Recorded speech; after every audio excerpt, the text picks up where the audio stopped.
Whoa.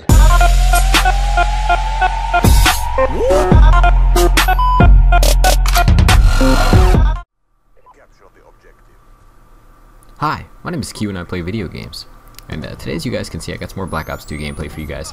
This is a game that I just wanted to talk about because, as you can see, as it starts off here, it just goes instantly to hell. I mean, the game just starts off terrible. As you can see in that very first gun battle, I ran into that gun battle with my pistol out, expecting to, I don't know, pistol whip the guy with my penis or something. I don't know what I was expecting to happen, but that's obviously not what happened. That second gun battle right there, I should not have ran in that room. I mean, things are just starting off terrible for me. My team is instantly lost A and B. We only have C. We're all stuck back in our spawns. I can't seem to push up at all. Neither can anyone else on my team. They just get killed if they try. The rest of the team seems to know what they're doing, at least to some extent. And I'm just having trouble getting up into the other team's spawn and, you know, trying to cap some flags, man. This game is just starting off terrible. And pretty much everything that can possibly go wrong is going wrong. I keep blowing up my own shock charges with my Semtex because I'll throw them one after the other, which really just doesn't work, because if you throw your shock charge, it'll just sit there, but if you throw your shock charge and then your Semtex right after it, the Semtex will blow up and destroy the shock charge. So I keep getting tags with Semtexes for no reason, and I figured out that was why. It's because I keep blowing up my own dank shock charges, which is retarded. Yeah, pretty dumb of me.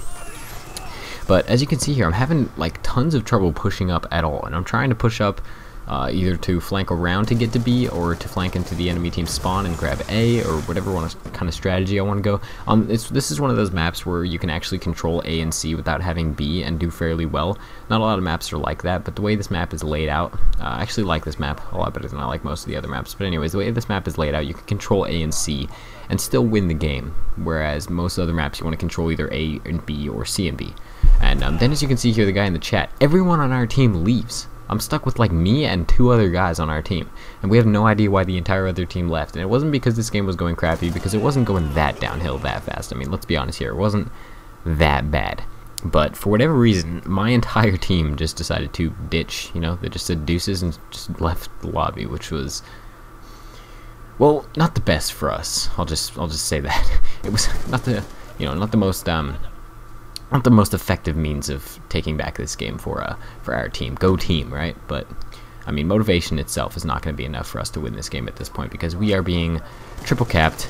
I mean, I'm getting pooped on by this guy Eco Cross like every 10 seconds. I can't seem to get any bullet tags on him or anything. I mean, and it's not my registration, it's not my connection, it's my bad aim. So I have no excuse for that, which just makes me even more angry because I don't have an excuse. And then right here, I go to, you know, be a hero and solo cap A, but obviously that doesn't work because their team's all set up in their camping positions, and you know, they know what's up. And obviously here we can cap C again because we're starting to have players join back into our team. Things are kind of starting to look up for us. You know, we have players who actually know what they're doing now. We have players at all, which is, I mean, a huge step up from where we were before with no players. I'm actually managing to push up a little bit into the both the enemy team spawn and to be able to flank around to the A flag, which is going really well for us. And slowly but steadily, this game is starting to look up and kind of turn around. And this is kind of one of the things I love about, look at me stepping in front of that sentry gun like a moron. But this is kind of one of the things I love about Black Ops 2 is the game can switch so fast. I mean, look at the scores right now. Look how it is. It's 26 to 95. That's a very big margin right there. And I mean, honestly, we're going into the second half like, what, 65 points down or something, which in Domination is a very significant amount of points to be down by. And that's exactly how we went into the second half. So obviously things weren't looking very hot for us, but we managed to at least give it our best effort. And you'll see as we cap both C and B here, our points are starting to rise a little bit, but then again, the enemy teams are still way higher. If the game would just continue as it was going now, there's no way we could possibly, you know, finish off this game on top.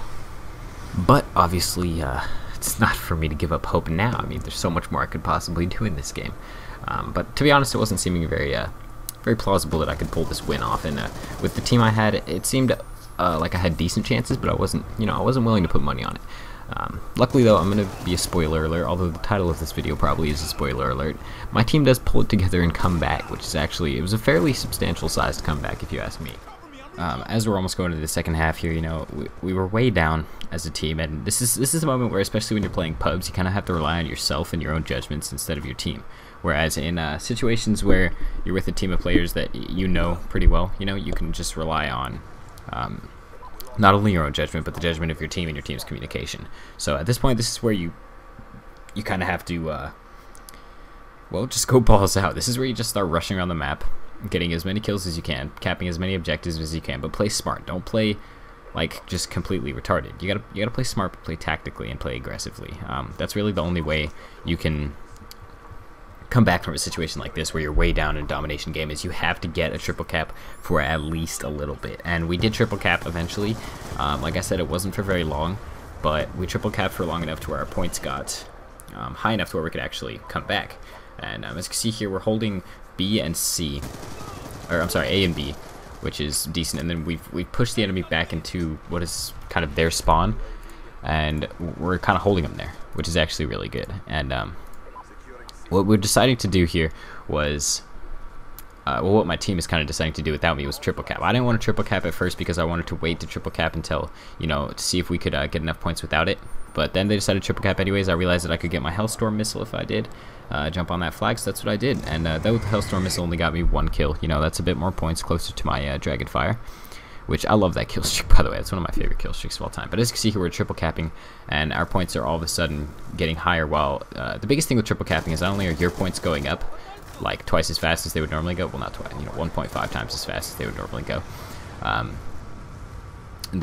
The other team's points actually are not going up at all. They're at a complete standstill, which makes a huge difference. Although it might not seem like it would make a huge difference, it does. I mean, the difference it makes is just absolutely massive. And watch this right here. So I call in my Dragonfire, right? And I'm like, yeah, I'm going to get tons of kills. And then freaking look around just like, oh, there's that guy. I really want to kill him. And then I've never seen anyone take down a Dragonfire that fast. He completely destroyed it. And guess who it is? Yep, there he is, Ecocross. Well played to him.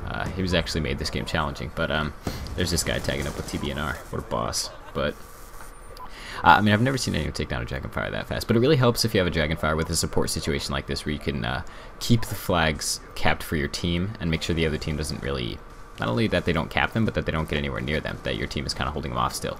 That's what a Dragonfire is really best for, is just kind of clearing out big areas and things like that.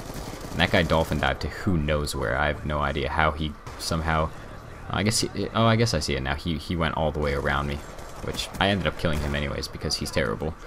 That was the only explanation for that, was because it was bad play by me, but it was worse play by him. But we managed to pull off this game just by a combination of good timing. We managed to triple cap at the exact right time, and I managed to get my kill streaks at the exact right time. I mean, I'm sure my silent chopper helped keep the enemy off the flag at least a little bit, and we actually kept them back in this spawn, the CDOM spawn.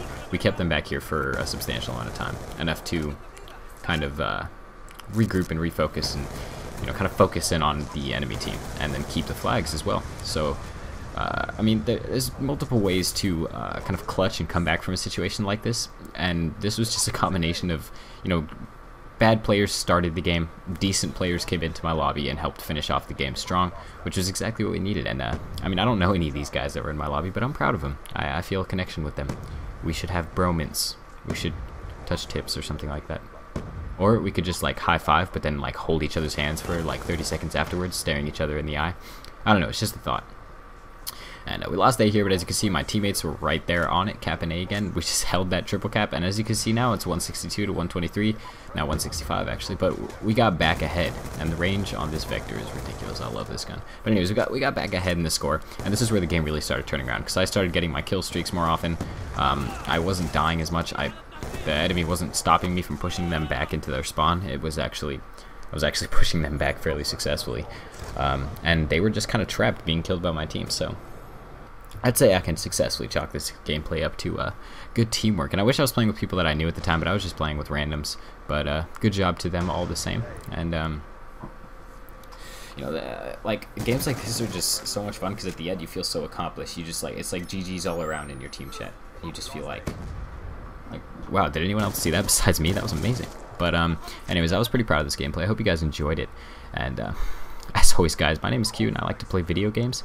And I hope you guys have enjoyed this and many more. Ooh, double spray. Keep going, Q. Go on, son. You got this. But this has been probably one of my best comebacks so far for Black Ops 2, and I hope you guys have enjoyed, and I'll see you all later.